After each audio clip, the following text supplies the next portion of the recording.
Hello മക്കളെ, അപ്പോൾ നമ്മളിന്ന് വന്നിരിക്കുന്നത് ലക്ഷദ്വീപുകാരുടെ ഷോളല വെള്ളൽ, നമ്മുടെ കേരളക്കാരുടെ സ്വന്തം കരിക്ക് കുടിക്കാത്ത മലയാളികൾ ഉണ്ടാവത്തില്ല അല്ലേ.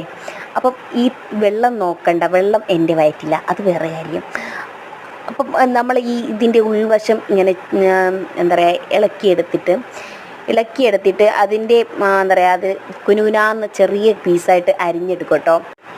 അരിഞ്ഞെടുത്തിട്ട് അതിലേക്ക് നല്ല പഞ്ചസാര ചെറുതായിട്ടൊന്ന് വാറ്റി കൊടുക്കുക. എന്ന് വെച്ചാൽ ഓൾറെഡി മധുരമാണ്, എന്നാലും മധുരം ഇഷ്ടമുള്ളവർക്ക് ഒരു നല്ല ഇതാണ് കേട്ടോ. ഇത്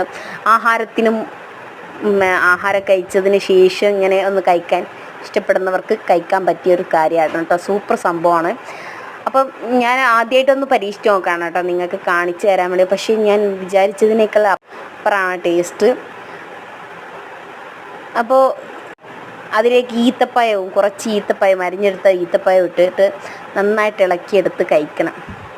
എൻ്റെ പടച്ചോനെ, എന്ത് ടേസ്റ്റാണെന്നറിയോ, ഒടുക്കത്തെ ടേസ്റ്റ്. അപ്പുറമാണ് ഞാൻ കഴിക്കൽ കണ്ടിട്ട് ഒന്നുമില്ല. ആരെങ്കിലും ഇങ്ങനെ ചെയ്ത് കഴിച്ചിട്ടുണ്ടെങ്കിൽ ഒന്ന് കമൻറ്റ് ഇടാനും, എന്താ പറയുക, നിങ്ങളുടെ നാട്ടിൽ കരിക്കിന് വേറെ എന്തെങ്കിലും പേര് പറയുന്നുണ്ടെങ്കിൽ അതും കമൻറ്റ് ചെയ്യാനും ഒന്നും മറക്കരുത് കൂട്ടുകാരെ. അപ്പോൾ എല്ലാവരും ലൈക്ക്, ഷെയർ ചെയ്യുക, സബ്സ്ക്രൈബ് ചെയ്യുക. നമ്മുടെ ചാനൽ ആദ്യമായിട്ട് കാണുന്നവരുണ്ടെങ്കിൽ ഒന്ന് സപ്പോർട്ട് ചെയ്യാൻ മറക്കല്ലേ ഗൈസ്. അപ്പോൾ